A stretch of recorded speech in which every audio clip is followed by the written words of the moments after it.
Oke, baik. Jadi kita mulai saja untuk sesi 5 days free class pada malam hari ini. Mungkin kita melanjutkan materi yang kemarin ya, yang membahas tentang Python ya. Kemarin kita udah belajar tentang berbagai macam ini ya, apa metode, yang dimana metode di Python itu ada banyak jenisnya ya. Saya izin share screen. Oke, jadi kemarin kita udah sempat belajar tentang variabel, tipe data, kemudian ada operator juga, yang dimana operator itu nanti terdiri dari berbagai macam jenis. Itu ada operator ini logical, kemudian ada yang boolean dan sebagainya. Terus ada yang kutabali juga ya, yang kurang tambah bagi kali. Nah, kemudian kita juga udah belajar tentang list, tuple, set, dictionary, itu perbedaannya apa. Sebenarnya mirip-mirip seperti array kalau di JavaScript, tapi punya ini ya, punya kelebihan dan kekurangannya masing-masing gitu, sesuai dengan skopnya masing-masing. Kemudian kita juga udah belajar tentang kondisional. Nah, yang dimana kondisional itu if else ya. Ketika kita sudah punya expression, nanti dari expression itu akan dicek apakah memenuhi atau tidak. Ketika memenuhi, maka dia akan menjalankan sintaks yang ada di dalam expression tersebut. Tuh. Kemudian kalau tidak, berarti dia akan melihat opsi yang lain. Ketika ada elif, else if, di situ ada expression lain. Ketika expression tersebut terpenuhi, maka dia akan menjalankan sintaks yang ada di bawahnya, gitu, yang ada di dalam expression tersebut. Gitu. Oke, jadi pada malam hari ini kita bakal lanjut lagi ke function, kelas, kemudian nanti mungkin sampai polymorphism ya, kalau memang sempat ya. Tapi kita bakal coba untuk mempraktekkan bagaimana sih cara mengaplikasikan sebuah function itu ya, itu sendiri ya. Oke, kita masuk ke function. Jadi function itu apa sih? Function itu adalah sebuah blok codingan yang dimana berjalan ketika itu dipanggil. Jadi codingan kita mempunyai sebuah function, di dalamnya itu ada apanya? Ada blok codingannya, ada sintaksnya. Nah, nanti sintaks itu akan dijalankan ketika function itu dipanggil. Gitu. Nah, you can pass data known as parameters into a function. Jadi kita bisa pass data yang diketahui sebagai parameter, terus itu merupakan sebuah function. Sebuah function dapat mengembalikan data sebagai hasil, gitu ya, sebagai hasilnya. Nah, cara membuat function itu kita bisa menggunakan def keyword ya. Def keyword, def itu bisa kita bilang define ya sebenarnya. Kita kita singkat, kalau di Python itu singkatan def itu. Nah, kemudian kalau JavaScript itu sendiri itu ditandai dengan keyword function gitu. Nah, def, kemudian nama fungsinya apa? Ada dalam kurungnya seperti ini. Kemudian ada titiknya. Nah, di dalam kurung itu ada parameter namanya. Tapi bebas, kalau untuk saat ini kita belum menggunakan parameter. Ketika kita panggil function ini, dia akan menjalankan blok yang ada di dalamnya gitu. Calling a function. Nah, setelah function ini kita buatkan, nanti kita bisa memanggil function tersebut, lalu print ini akan dijalankan gitu. Nah, kita coba try it yourself ya. Def my function, kemudian print hello from a function. Nah, ketika kita run, nanti dia bakal menjalankan print hello from a function ini gitu. Nah, misalkan kita nggak memanggil functionnya ya, kita hapus aja berarti. Terus kita klik run. Oke,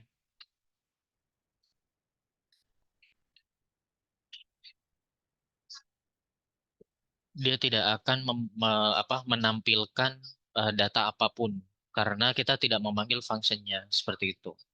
Nah, misalkan kita mau ngeprint 2 kali gitu ya, hello world gitu di bawahnya. Klik run.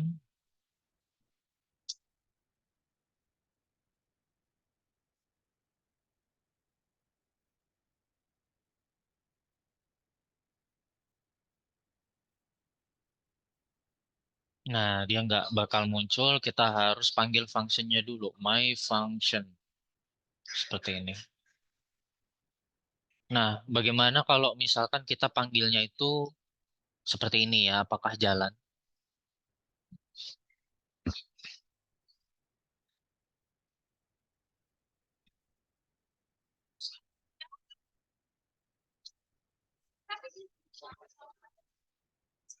Nah, tidak jalan, kenapa? Karena kita memanggilnya itu di dalam function, gitu. Jadi kita panggilnya di luar ya. Nah, di luar itu kita tandai dengan tidak menggunakan apa indentasi ya. Indentasi itu berarti jarak. Gitu. Kalau di Python kita pakai indentasi untuk menandakan jarak apa apakah sintaks tersebut itu berada di dalam function atau tidak gitu atau berada di dalam conditional if atau tidak. Tuh. Ini pakai indentasi. Oke, kita lanjut lagi. Argument information can be passed into functions as arguments. Nah, jadi arguments are specified after the function name inside the parentheses. Nah, jadi ada namanya tuh argumen. Kalau di JavaScript itu namanya parameter. Nah, seperti yang aku bilang tadi, di dalam function tuh kita bisa bikin banyak argumen gitu. Nah, ini salah satu contohnya. Kita bikin satu argumen. Ketika kita panggil functionnya, kemudian kita masukkan nilainya di sini, nanti argumen tersebut bisa kita modify gitu, macam-macam bisa kepanggil gitu. Nah, seperti ini. Misalkan Andi, Budi gitu ya. Kita klik run. Jadi kita bisa panggil functionnya, kemudian kita masukkan parameternya. Tapi di sini kita harus kasih identitasnya dulu. Fname gitu. Berarti kita memasukkan argumen fname di sini. Ini berarti fname. Nah, argumen itu sendiri di dalam function itu bisa lebih dari satu, nggak cuma satu aja gitu. Misal mau dua atau tiga itu bisa. Misal di sini aku ganti datanya jadi nama saya spasi plus ini aku ganti name ya, name, name. Maaf, ketekan save. Terus klik run. Nah, nama saya Sigit, nama saya Andi, nama saya Budi gitu. Jadi dia manggil tiga kali fungsinya, kemudian dia nggak akan ngeprint nama saya spasi plus name-nya. Nah, gitu. Misal mau ditambahkan eh, argumen lagi gitu setelahnya. Nanti bisa tambahkan satu argumen lagi. Misalkan age ya. Age itu berarti umur, terus apa? Kita lanjutkan lagi kalimatnya gitu. Misalkan pakai koma, umur saya spasi plus terus kita masukin age di sini, kita tambah lagi, kita kasih keterangan tahun, berapa tahun gitu ya. Terus kita klik run, kira-kira bakal bagaimana nih teman-teman? Nah, bakal error ya, karena kita kehilangan satu required positional argument. Jadi kita belum memasukkan argumen yang lain yang dibutuhkan gitu. Kita butuh argumen age di sini. Otomatis kita harus menambahkan umur di sini. Misalkan 20, terus di sini 22, di sini 25. Gitu contoh ya. Kemudian kita klik run. Nah, can only concatenate str into int to str. Nah, eh, di sini kita bisa perhatikan ya. Di sini tuh aku pengen ngeprint nama saya plus name plus umur saya plus age plus tahun gitu. Nah, kalau kita perhatikan semuanya itu bentuknya string. Nah, otomatis ketika kita ingin menggabungkan dengan apa kalimat ini, kita harus mengkonversi data tersebut itu menjadi string juga gitu. Nah, maka dari itu kita butuh konversi di sini. Bagaimana caranya? Dengan cara kita menambahkan str di sini. Nah, jadi kita bisa mengkonversi umur ini menjadi string. Seharusnya ini sudah tidak error lagi karena awalnya kita memasukkan dalam bentuk angka di sini. Angka ini tuh integer. Tuh, kita klik run. Nah, jadi programnya bisa berjalan. Kenapa? Karena kita sudah menyamakan semua tipe data dari semua data yang ada di sini. Sejak awal name itu sudah string gitu. Nah, bagaimana jika dari awal kita tuh udah menggunakan string? Apakah dia bakal error?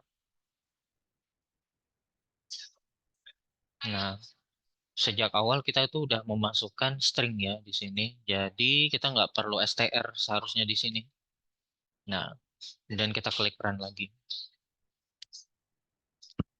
Nah, tidak error ya. Kenapa? Karena data yang di bypass di sini itu tuh bentuknya sudah dalam bentuk string sejak awal gitu. Nah, apabila kita mau membypass itu sebaiknya kita memasukkan di sini. Kenapa di sini? Karena kita tidak tahu. Biasanya saat kita menggunakan function itu secara random data itu masuk. Nah, yang butuh kita lakukan perapian itu berarti data yang sudah masuk ke dalam fungsinya. Otomatis sintaks yang ada di dalam fungsinya yang perlu kita eh, lakukan ini ya formatting gitu. Formatting istilahnya, formatting. Kita tambahkan str di sini seperti ini. Nah, di sini mau data apapun yang masuk itu data tersebut akan dikonversi menjadi string seterusnya gitu. Jadi aman gitu ya. Bisa dipahamin ya, teman-teman. Gitu. Jadi aman. Mau ini dalam bentuk dalam bentuk float, mau dalam bentuk boolean, misalkan true gini ya,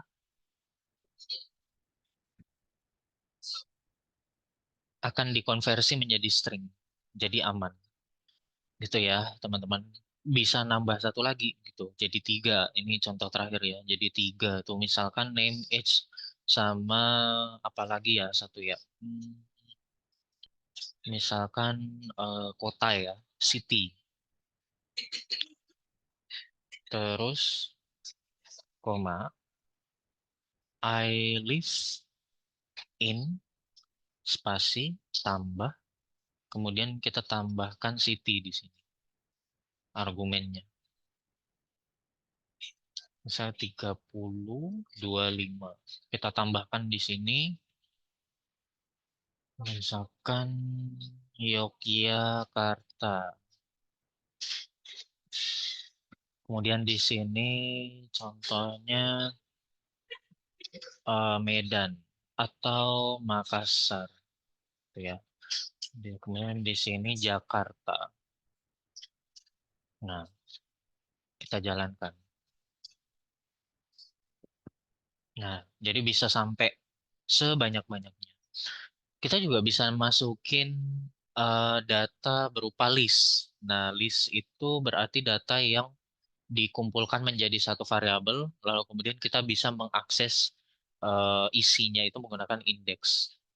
Tuh.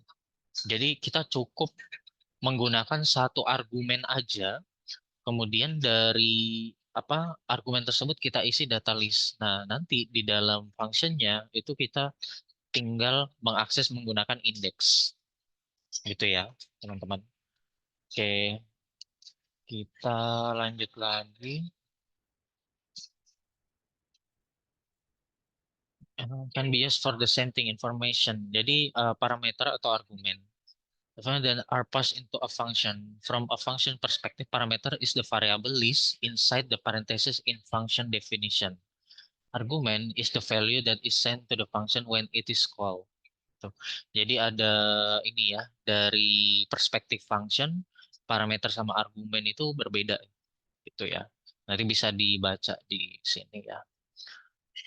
Nah, ini sudah aku praktekin ya. Jadi argumennya itu bisa lebih dari satu, jadi bisa banyak. gitu. Nah, ini untuk yang arbitrary argument. Jadi kita bisa tandai dengan bintang ya. At a star before the parameter name in the function definition gitu. Misalkan kita mau masukin lebih dari satu gitu ya, misal sampai 5. Nah, bintang ini ya arbitrary argumen ini itu nanti kita bisa buatkan lebih dari satu argumen di sini. Emil, Tobias, Linus itu adalah argumen kids yang dijadikan satu. Nah, secara otomatis dia akan dikonversi menjadi list gitu ya. Dikonversi menjadi list, kemudian kita bisa mengakses indeks menggunakan indeks gitu. Nah, kita coba aja. Nah, ini misal yang ke nol itu berarti Emil seharusnya. Nah, ya, yang youngest child Emil. Tuh. Kemudian kita, nah ini will receive a tuple of arguments and can access the items accordingly. Oke.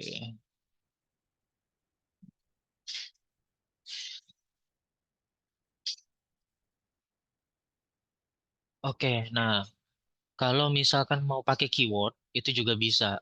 Jadi ketika kita mau memasukkan argumen itu tidak harus beraturan ya. Tapi kalau mau dibikin urutan sendiri itu bisa. Ada syaratnya. Syaratnya adalah dengan cara kita memberikan ini ya assign ke nama argumennya gitu. Misalkan child satu itu tuh urutannya itu berada di urutan ketiga dalam sebuah function gitu ya contohnya. Nah, kemudian dari urutan pertama ketika kita memanggil function, kita mau masukin value dari child satu. Itu bisa. Nah, caranya itu child satu sama dengan value-nya apa gitu. Jadi nanti child satu itu nanti tetap yang masuk itu yang ini gitu. Kemudian child 2 Tobias, child 3 Linus gitu. Nah, jadi ketika kita manggil child 3 itu tetap Linus seharusnya. Nah, ini tetap Linus ya. Padahal child 3 itu seharusnya secara pattern, secara pola itu di sebelah kiri. Nah, tapi kita bisa masukin di sebelah kanan menggunakan keyword argumen. Ini namanya keyword argumen ya. Betul. Oke, kita lanjut lagi. Kemudian arbitrary keyword argument. Oke. If the number of keyword argument is unknown, add a double before the parameter name. Oke, kita bisa pakai bintang dua kali ini. Kemudian nanti kita bisa initiate fname, Tobias, lname, Resnes gitu ya contoh. Jadi kita misalkan nggak tahu itu ada ini ya eh, keyword argumennya itu nggak diketahui. Misalkan case-nya itu ininya apa argumennya itu nggak diketahui jumlahnya gitu. Atau mungkin fname itu yang mana, terus lname itu yang mana. Nah kita bisa pakai ini ya double double apa bintang seperti ini, bintang-bintang kit. Kemudian nanti di sini kita bisa panggil langsung. Jadi dia itu akan menghasilkan bentuk list. Bukan list, mohon maaf. Namanya itu dictionary ya. Kalau dictionary itu kan bentuknya seperti ini ya. Coba aku buka lagi. Nah, ini bentuknya seperti ini. Jadi, ketika kita mau mendapatkan nama brandnya, berarti kita bisa pakai indeks brand. Terus nama model berarti indeks model. Tuh. Nah, jadi di sini nanti kita mau mendapatkan last name-nya, nanti kita bisa cek kasih eh, ini ya indeks L name gitu last name-nya. Itu ya. Kita lanjut lagi. Default parameter value. Nah, jadi kita bisa kasih default juga, guys. Default ini untuk mengantisipasi ketika data tersebut tidak diisi, jadi function tersebut bisa tetap berjalan. Nah, ini kayak gini contohnya. Di sini defaultnya country-nya itu Norway. Nah, ketika kita tidak mengisikan argumen di dalam sini, itu tidak akan error. Kenapa? Karena sudah ada default value-nya. Jadi yang akan dikeluarkan nilainya itu adalah Norway ini gitu. Nah, kalau misalkan ada datanya, berarti data tersebutlah yang akan kita gunakan sebagai value yang di print gitu. Misalkan my function, kemudian default value-nya itu country sama dengan Norway gitu ya contohnya. Nah, eh, kemudian kita call functionnya. Di sini kita masukin parameternya, misal Sweden gitu. Nah, jadi nanti akan muncul data I'm from Sweden gitu karena ada value-nya yang dimasukin, ada argumen. Terus India juga masuk. Nah, di sini itu nggak ada value-nya, nggak ada argumennya. Otomatis nanti dia bakal menggunakan argumen default gitu. Kalau misalkan apa ini biasanya itu digunakan untuk apa membuat function yang dinamis gitu. Apakah kita mau membuat opsi misal kayak tadi ya, defaultnya itu tuh cuman muncul apa data namanya aja gitu. Sedangkan untuk umur sama apa city itu misalkan opsional aja.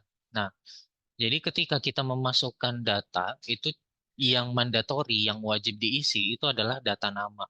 Sedangkan untuk data umur sama city itu bisa tidak diisi. Itu datanya tetap muncul dan tidak akan error. Contohnya seperti itu ya, teman-teman. Kayak langsung aku contohin aja ya di sini. My name is tambah my name is misalkan di sini ada name ya, name age. Nah, yang mandatory itu misalkan name, yang age itu misalkan defaultnya misal 20 tahun gitu ya. Nah, jadi nanti kita tambahkan di sini name ya. Argumen name-nya, terus kita tambahkan juga koma my egg is tambah, terus kita tambahkan string ya. Soalnya kita udah pakai string juga dari awal gitu. String di sini age-nya I am from country apa gitu.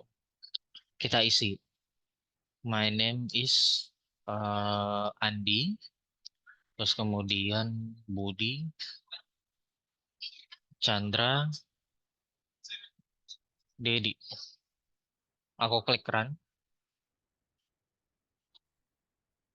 Nah, muncul semua guys. Kenapa muncul? Karena kita udah cukup memasukkan argumen namanya saja. Nah, kemudian semuanya yang tidak dimasukkan argumennya itu akan menggunakan default argumen. Gitu ya. Default argumennya itu adalah 20 dan Norway. Jadi di sini muncul data MyA is 20 semua.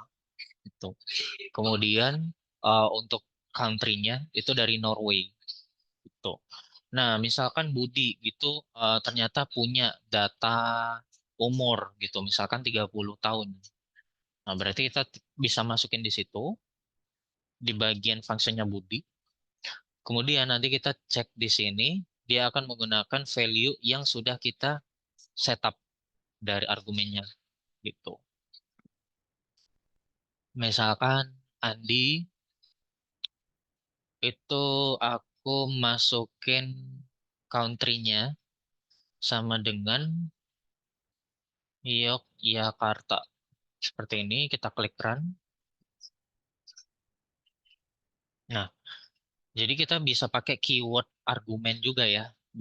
Nggak karena supaya nggak harus urut, tapi kita bisa masukin argumen itu sesuai dengan ininya, namanya. Aku mau masukin yang country. Nah, itu aku nggak tahu nih urutannya, fungsinya itu seperti apa ya. Udah seperti ini aja. Kita masukin country sama dengan Yogyakarta. Nah, umur secara default tidak masuk di sini. Otomatis dia bakal ngambil yang di sini. Country itu dimasukin di sini. Maksudnya di apa? Di assign ya, di assign di apa? Functionnya. Nah, otomatis nanti ketika dia memunculkan data, dia bakal muncul data country-nya gitu. Oke ya, teman-teman. Oke, kemudian kita lanjut lagi ke arrays. Arrays ini sebenarnya sama seperti list. Nah, sama persis ya. Jadi kita bisa skip aja ya, teman-teman. Kita bakal masuk. Nah, cuman nih ada tambahan ya, array methods. Nah, jadi metode ini tuh fungsinya adalah untuk melakukan apa penambahan gitu. Penambahan ke data listnya gitu. Append itu fungsinya adalah untuk menambah elemen di akhir listnya. Ya, jadi contohnya, nah ini ya.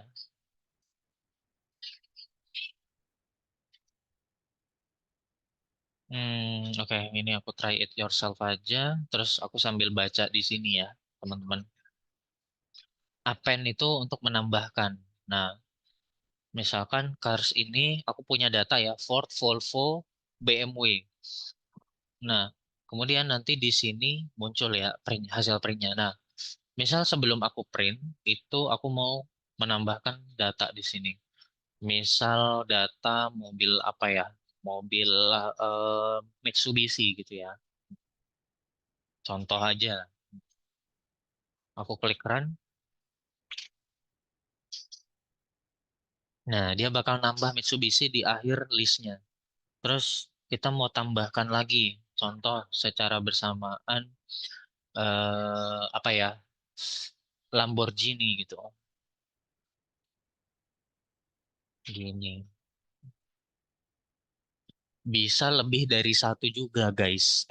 Nggak bisa ya. Cuman satu argumen aja. Kalau mau lebih dari satu itu eh ada caranya. Kita bisa merge ya.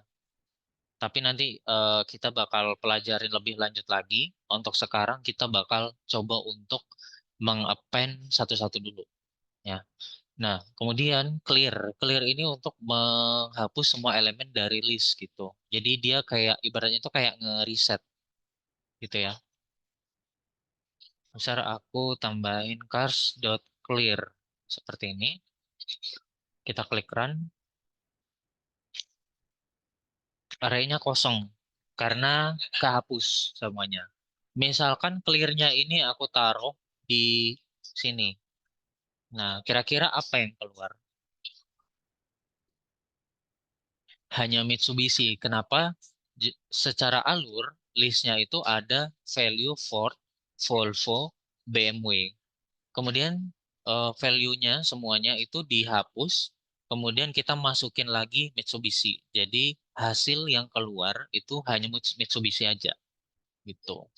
Jadi urut gitu ya. Copy, returns a copy of the list. Nah, jadi kita bisa bikin kopiannya juga gitu. Kopiannya itu misal mungkin seperti ini ya. Cars second cars gitu ya. Second cars sama dengan cars dot copy seperti ini. Terus aku print second cars. Nah, jadi second cars ini bakal apa menduplikat gitu, menduplikat listnya gitu, list dari cars gitu. Cars.copy itu berarti kita dapetin kopiannya, kemudian kita masukkan ke variabel second cars. Tuh. Kemudian count itu untuk mereturn number of elements with the specific value. Kita coba ya pakai count.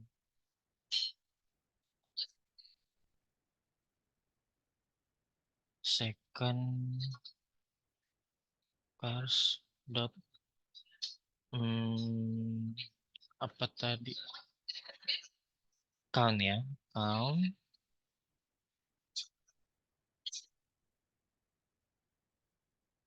Oke, kemudian ini misalkan kita tampung ke variabel ya. Namanya itu apa ya? Count. Biar nggak bingung, kita print aja langsung ya. Kita print aja. Sorry, ini aku print. Aku klik kan.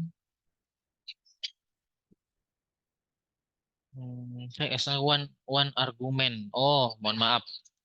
Penggunaannya kita cek di sini aja ya. Oh, oke.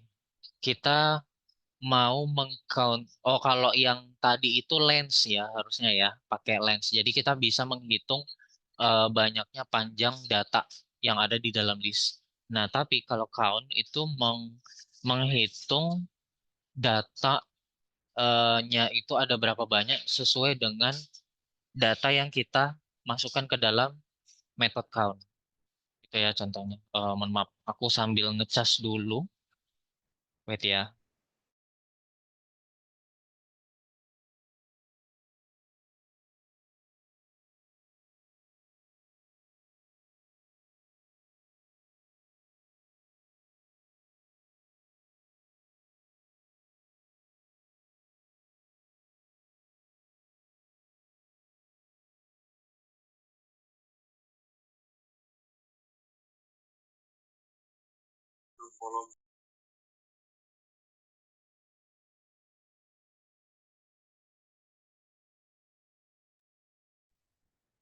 Oke, eh, kita lanjut ya. Jadi count itu untuk menghitung specified value yang ada di metodenya.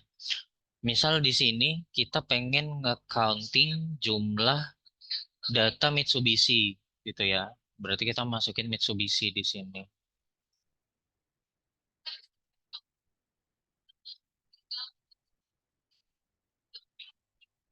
Nah, jadi datanya itu yang ada di dalam listnya itu cuman satu. Bener ya, karena di sini cuman ada satu. Gitu. Misal kita typo gitu, dia bakal berapa yang dimunculin? Seharusnya nol ya, karena tidak spesifik gitu. Nah, misal seperti ini, dia akan nge-counting ada berapa banyak ya. Oh, mohon maaf, harusnya dimasukinnya itu di sini ya. Misal aku append lagi, sekali lagi, di append lagi aja. Nah, gini. Bisa double seharusnya. Jadi dua, karena appendnya dua kali di sini. Itu ya. Oke. Kemudian extend at the elements of a list to the end of the current list. Kita coba lihat aja di sini contohnya. Nah, inilah yang aku maksud untuk merge ya. Merge itu berarti menggabungkan antara dua list itu. Ini list pertama, fruits extend dengan list car. Nah, dia bakal menjadi satu satu ini ya, satu list. Nah, ketika kita print fruits-nya, dia bakal gabung sama yang cars gitu. Nah, gitu. Jadi kalau misal mau menambahkan lebih dari satu, itu kita bisa menggunakan extend ini ya. Contoh kayak tadi aku mau nambahin Mitsubishi sama Lamborghini gitu. Nah, jadi kita buatin dulu bentuknya itu array, apa list. Nah, terus kita extend gitu. Contohnya misal kayak gini ya. Kita bisa pakai extend, terus kita masukin ini ke dalam list, koma, Lamborghini. Seperti ini. Kita klik run. Nah, jadi kegabung ya, langsung kegabung gitu. Kita bisa nge-append langsung dua, dua value gitu. Kita kita bisa pakai extend itu, teman-teman. Kemudian index, return the index of the first element with the specified value. Kita coba cek.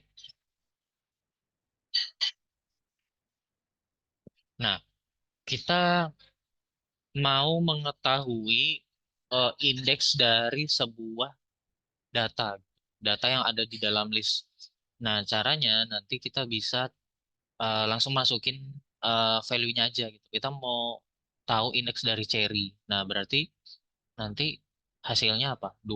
Berarti indeks ketiga gitu ya, karena ngitungnya itu mulai dari 0, 0, 1, 2 gitu. Kalau kita masukin banana di sini,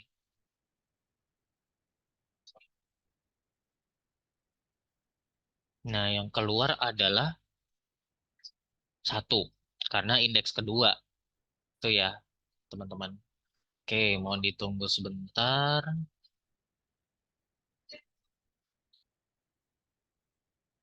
Oke, kita lanjut.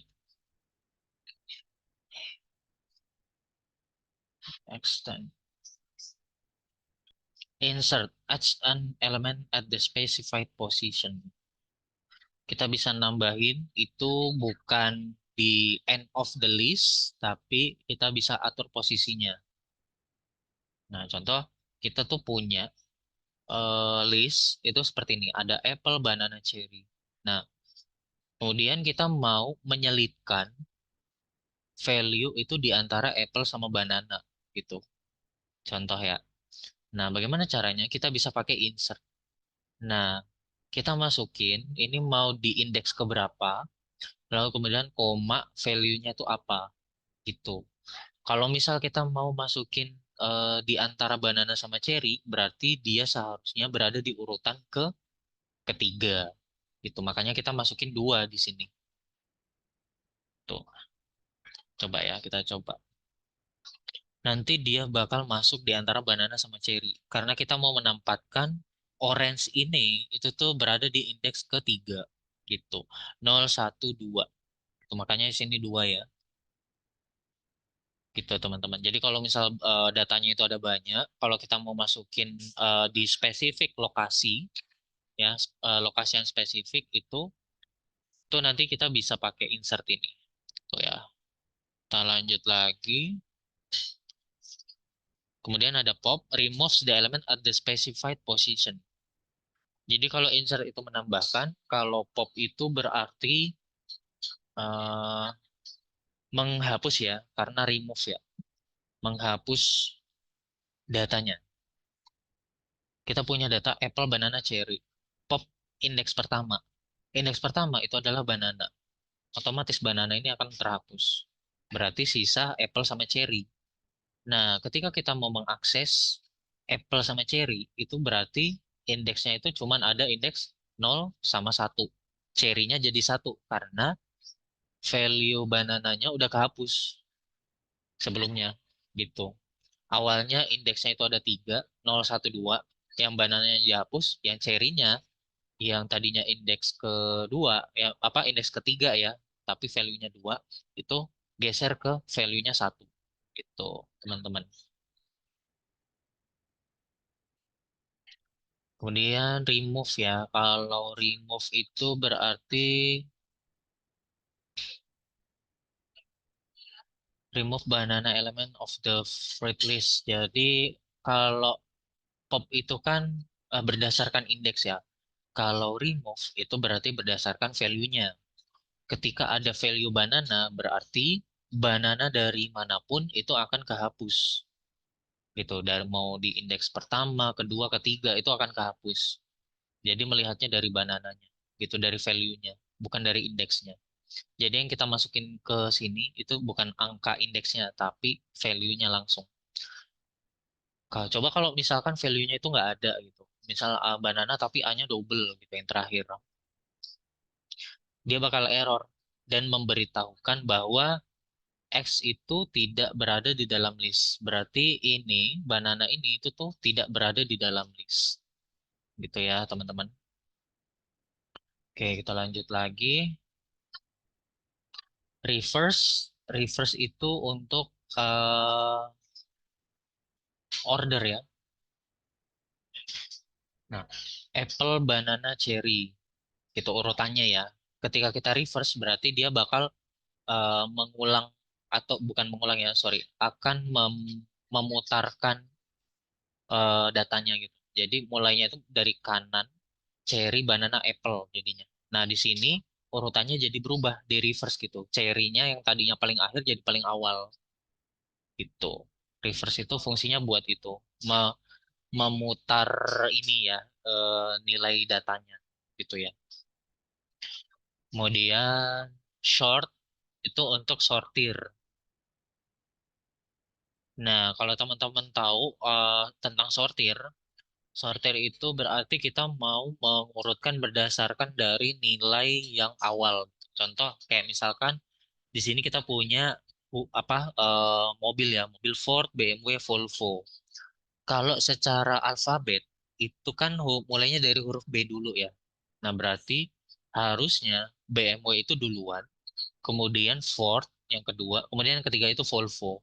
Nah, kita bisa pakai metode sort itu untuk mengurutkan gitu berdasarkan huruf alfabet gitu, teman-teman. Bagaimana kalau misalkan di sini tuh angka 603. Kemudian kita klik run,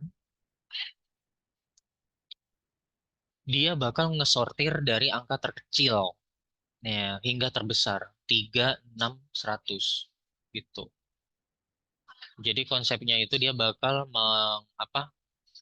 menyortir data dari awal ke akhir gitu. Awal akhir itu relatif ya. Kalau angka berarti dari kecil ke besar. Kalau huruf berarti dari huruf A sampai Z gitu.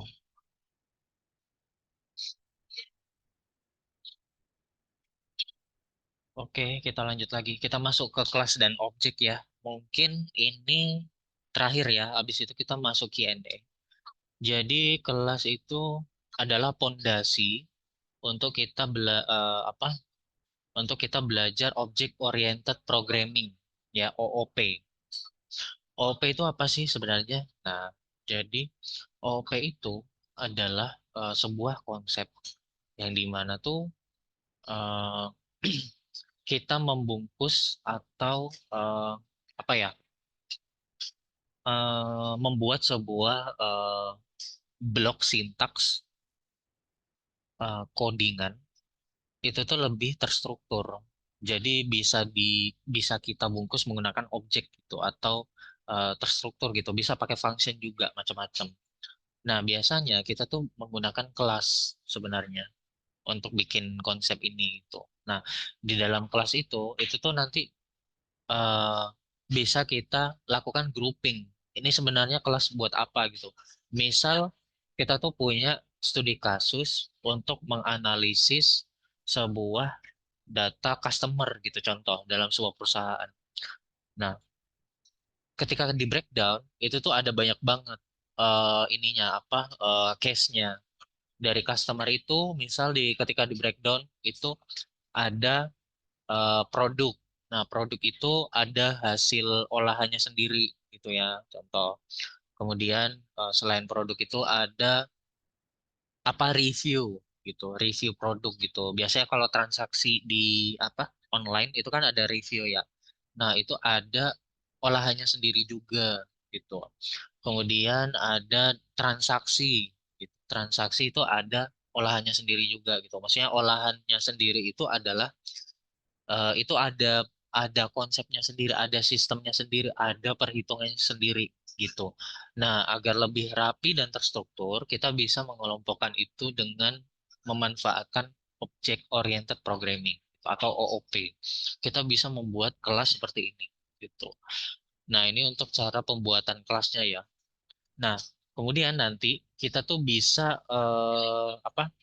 ini tuh kayak misalkan kita bikin function gitu. Kita bikin function, kemudian nama fungsinya apa, dalam kurung titik dua. Nah, nanti kita bisa panggil fungsinya itu, terus nanti datanya bakal muncul sesuai dengan yang di return. Nah, kalau di kelas itu tuh ibaratnya kita bikin konstruktor. Nah, konstruktornya itu kita bisa masukin banyak variabel maupun function di sini. Gitu. Nah, ini kita coba bikin kelas, terus nama kelasnya apa? X sama dengan 5 di dalamnya. Berarti kita membuat sebuah namanya itu konstruktor ya. X sama dengan 5 gitu. Nah, ketika kita mencoba mengakses my class, itu dia bakal me, apa memprint eh, outputnya itu bakal tipenya, tipe dari data my class ini gitu. Gitu ya. Terus kita create object. Nah, kalau masuk ke create object itu berarti kita bisa bikin objek ya di dalam kelas itu sendiri. Nah, contoh, aku punya kelas my class X sama dengan 5. Nah, kemudian kita instansiasi. Ini tuh namanya instansiasi ya, instance gitu. Kita create instance objeknya ya dengan cara kita panggil nama kelasnya, kemudian kita panggil pakai tanda kurung ini ya. Kita masukkan ke dalam variabel P1. Nah, kemudian P1-nya itu sudah menjadi ini ya, objek ya. Sudah jadi objek. Nah, kita bisa mengakses data di dalam objek tersebut. Gitu. Misal X sama dengan 5, berarti yang ada di dalam objeknya itu ada X dan sebagainya gitu. Ya P1.x gitu. Kita bisa memanggil data X-nya. Oh iya, sebentar ya.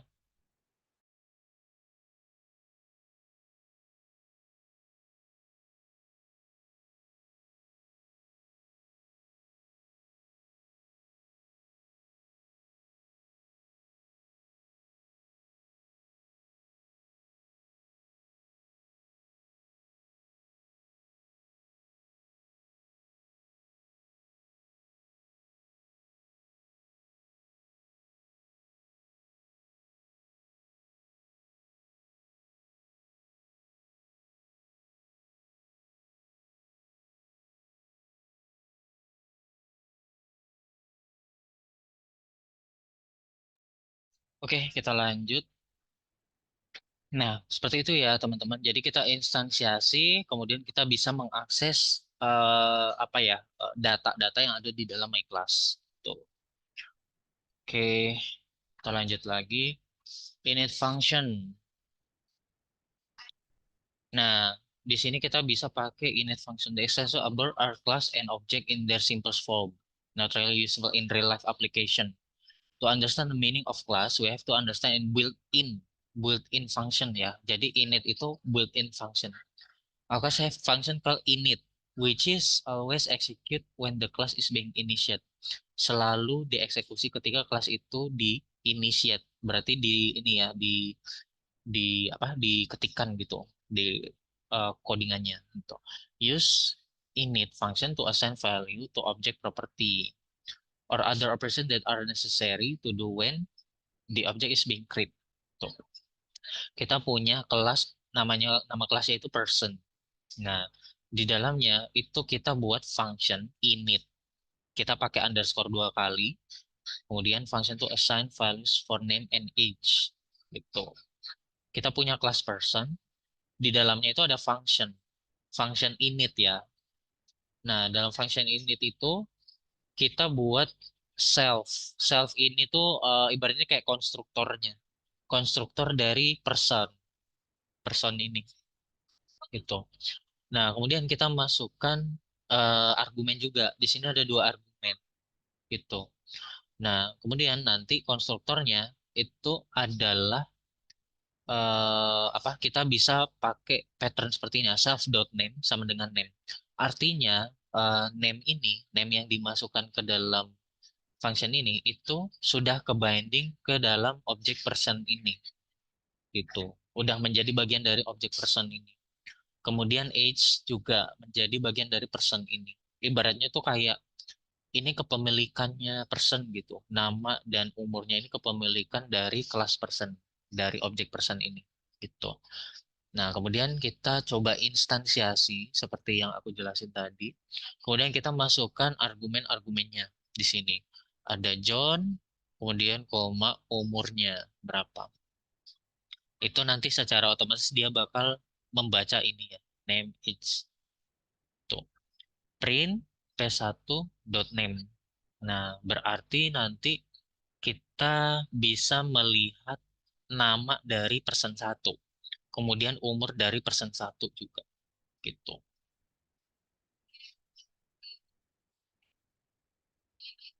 Nah, nah, kemudian nanti di sini kita bisa cek ya P1 name, P1 age gitu, pakai print. Kita bisa instansiasi nama person yang lain. Gitu ya. P2 ya. P2 person misalkan Lennon 20. Kemudian di sini kita print P2 name, P2 age ya. Nah, gitu. Oke. Jadi ini mirip-mirip seperti function, tapi kita tuh bisa mendapatkan data tersebut di luar, teman-teman. Jadi kita bisa mengolah data tersebut di luar. Nah, sebenarnya function itu sendiri itu tuh konsepnya hampir mirip-mirip seperti ini, tapi ada keunggulannya lagi. Nah, keunggulan dari apa OOP, konsep OOP itu kita bisa melakukan inheritance. Inheritance itu berarti penurunan gitu. Pewarisan ya, pewarisan dari parent. Jadi di sini ada konsep parent. Misal name sama age gitu dari persen namanya John. Nah, si John ini ternyata tuh punya keluarga gitu contoh ya, punya keluarga gitu. Keluarga misalkan istrinya namanya itu misalkan siapa? Namanya Rika gitu ya contoh. Nah, kemudian mereka berdua itu menikah punya anak, anaknya dua gitu. Nah, satu identitas person ini itu tuh bisa mendapatkan banyak data masing-masing dari apa bagian keluarganya, istrinya, anaknya itu punya fungsinya masing-masing di sini. Jadi kita bisa apa ya membuat sebuah sistem gitu dari kelas ini gitu. Oke, berhubung sekarang udah jam 8 lewat 56, mungkin dari aku cukupkan saja untuk sesi free class-nya pada malam hari ini. Kita lanjutkan besok lagi ya. Mungkin aku mau membuka sesi tanya jawab terlebih dahulu dari teman-teman sekalian. Mungkin ada yang mau ditanyakan terlebih dahulu dari kelas yang udah dijelasin barusan. Oh iya, sama aku reminder ya teman-teman jangan lupa untuk apa presensi di link yang sudah di-share sama apa sama Kak Mega ya. Karena nantinya itu kita bakal bisa dapat sertifikat dari presensinya. Jangan lupa untuk penamaannya itu konsisten ya, karena nanti kita bakal hitung nama yang hadir setidaknya itu bisa full ya, bisa 5 kali hadir itu nanti bisa dapat sertifikat 5 days free class gitu. Oke, oke. Kak, untuk yang short tadi itu kalau datanya ribuan kira-kira bakalan syntax error nggak ya kakak? Untuk yang short tadi di ribuan, tapi datanya konsisten nggak? Misalkan dia itu nyampur antara string sama ini, sama apa integer gitu atau sama float, tidak tidak akan error. Apa alpha desi? Kenapa? Karena memang eh, itu fungsi dari sort gitu untuk mengsortir data. Kita kita coba ini ya praktekin aja ya. Hmm, kemudian kita coba buka aja ya sort. Misal nyampur gitu ya antara huruf dengan angka. 1, 200, Lamborghini, Star, apa ya, misal nama orang mungkin ya John, terus campur lagi 2.0 gitu.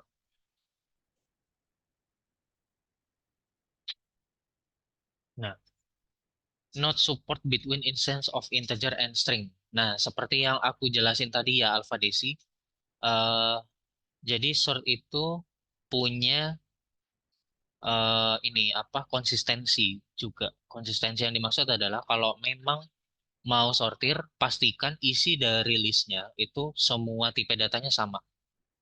Kalau misalkan beda-beda seperti ini, nanti secara sistem akan bingung itu untuk membedakan gitu bakal error. Nah, kalau pertanyaannya sampai ribuan itu selama tipe datanya konsisten itu tidak bakalan error.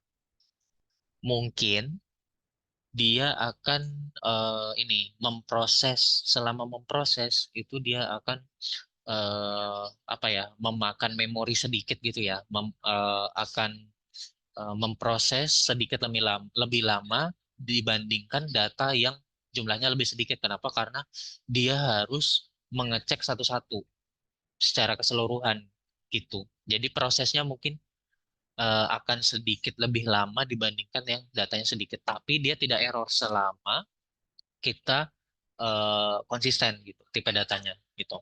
Kak mau nanya cara menampilkan graf di Python kayak gimana ya? Pakai fungsi apa? Oke, kalau untuk grafik itu sendiri kita bisa pakai namanya matplotlib sebenarnya. Atau ada namanya ini untuk visualisasi ya. Sebenarnya bentar ya. Ini salah satunya ya untuk memvisualisasikan sebuah data. Ini bisa buat grafik juga sebenarnya. Coba. Hmm, grab Python. Aku agak lupa namanya itu. em, kita bisa pakai Matplotlib. Nah, ini contohnya ya. Matplotlib. Nah, seperti ini. Kita bisa pakai Matplotlib ya. Apa? Tadi siapa yang tanya? Azhar ya. Nah, cara penggunaannya kita bisa import matplotlib.pplot splt. Terus kita masukkan value-nya, axis-nya.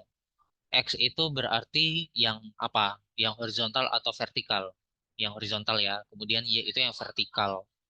Jadi, terus kemudian kita plotting poinnya gitu. X sama terhadap Y. Terus kita kasih labelnya. Label vertikal itu apa? Yang vertikal horizontal itu apa? Title-nya apa? Baru kita tampilkan. Nah, nanti bakal muncul seperti ini. Gitu. Azhar ya.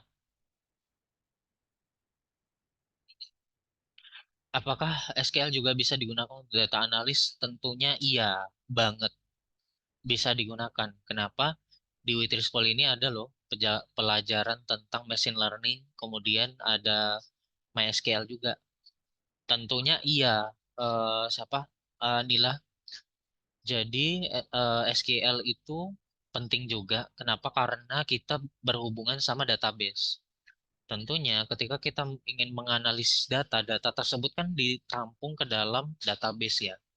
Nah, database itu tergantung dari kitanya mau pakai apa platformnya, mau pakai MySQL, mau pakai MongoDB, mau pakai Postgres. Nah, SQL itu nanti digunakan untuk melakukan query ya, yang pertama. Nah, ini query SQL ya. Query SQL. Query SQL itu misal kita mau ngedapetin data di dalam database gitu ya. Nah, misal kita punya data seperti ini ya, data tabel seperti ini. Kita pengen tahu isi dari ini apa? eh, kita pengen tahu customer yang bernama Around the Horn gitu ya contohnya, itu berada di kota mana. Itu tuh kita bisa pakai SQL. Jadi konsep query itu untuk apa? Mendapatkan data itu penting juga itu. Makanya itu digunakan untuk seorang data analis. Kita collaborate dengan Python. Nah, di Python itu sendiri kita bisa connect sama MySQL. Tuh.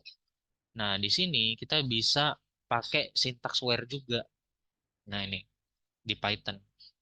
Kita tinggal masukin query-nya, terus kita bisa ngeprint result-nya. Seperti ini. Kita punya database. Contoh, misal database-nya itu namanya My Database. Isinya itu udah banyak. Nah, kemudian kita nanti apa namanya query gitu ya, query ininya, query database-nya. Kita mau dapetin data customer yang di mana alamatnya itu Parkland 38. Nah, dia bakal munculin data yang Parkland 38.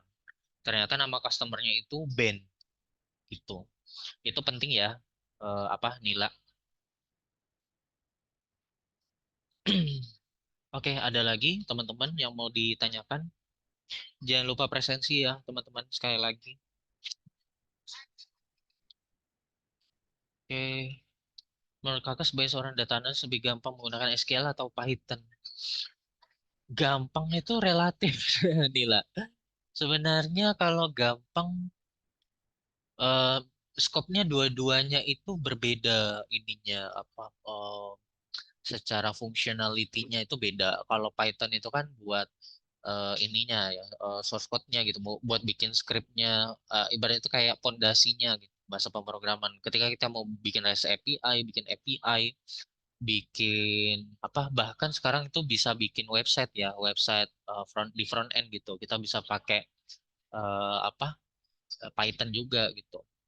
Nah, kalau lebih gampangnya sih sebenarnya dua-duanya tuh gampang. Tapi kalau buat awal-awal itu Python karena mudah-mudah banget dipahami. Nah, tapi sebenarnya SQL juga gampang. Kenapa? Karena kita pakai bahasa yang cukup familiar di ini apa dipahami oleh manusia gitu. Nah, contoh kayak ini. Ini tuh bahasa SQL sebenarnya. Select bintang itu select all. Biasanya bintang itu kan all ya. Select bintang, apa artinya kita pilih semua dari customer yang di mana alamatnya itu adalah Parkland 38. Itu tuh bahasa bahasa manusia. Itu mudah dipahami sebenarnya. Tapi kalau misal kita mau bikin apa mendapatkan data yang lebih spesifik lagi, itu biasanya itu data apa query-nya bakal lebih panjang. Nah, ketika lebih panjang itu bakal ada sintaks yang lain kayak yang apa yang masuk dalam sintaks query tersebut, misal join, terus kemudian ada and or not gitu. Gitu. Nah, jadi eh apa ya? Relatif ya. Tapi kalau dari aku kalau misal lebih gampang sebenarnya Python dulu. Tapi nanti SQL teman-teman bisa mulai ini ya pelajarin dikit-dikit ya. Itu nanti kalau konsep programmingnya udah dapet nanti bisa cepat menyesuaikan untuk belajar SQL gitu, Nila. Fondasinya apakah hanya Python saja Kak? Kalau semisal pakai bahasa R, apakah bisa Kak? Bisa banget kalau pakai bahasa R. Cuman kita nggak bahas bahasa R ya di sini. Kalau misal mau ini ya apa fondasi untuk data analis di zaman sekarang memang kebanyakan Python gitu. Tapi ada juga mungkin yang pakai bahasa R ya, tergantung kebutuhan perusahaan gitu. Bisa juga. Ada lagi teman-teman yang lain yang mau ditanyakan?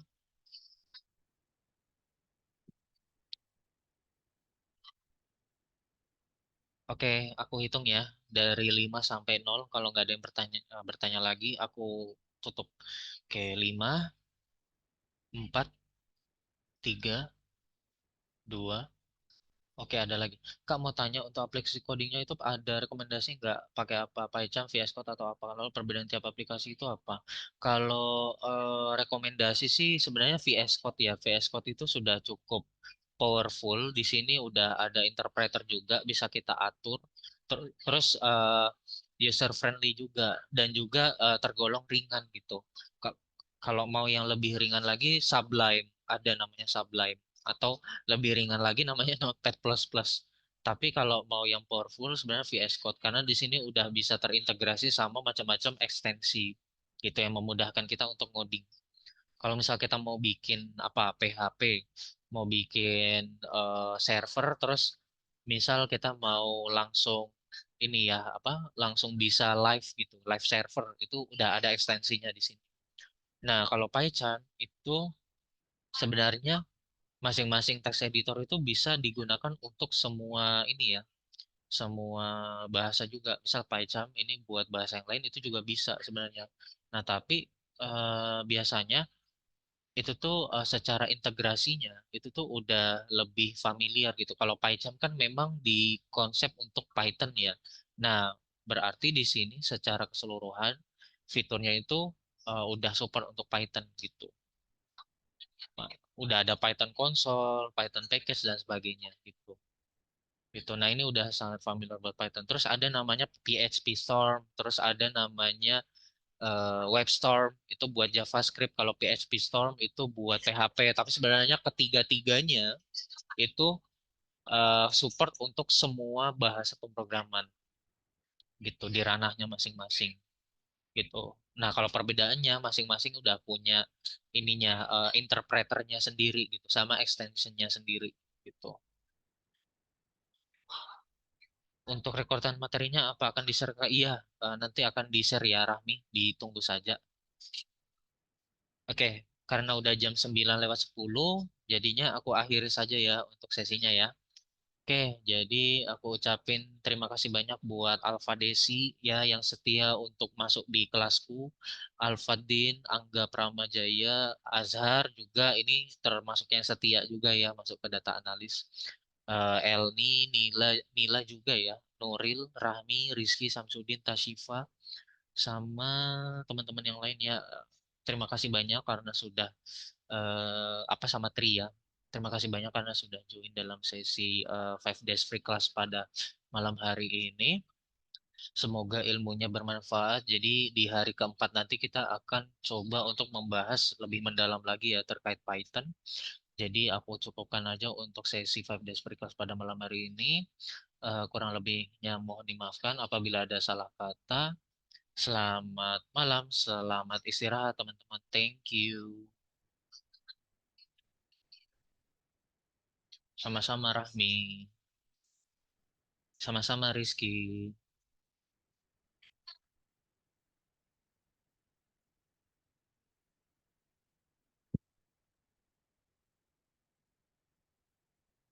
Sama-sama Nila.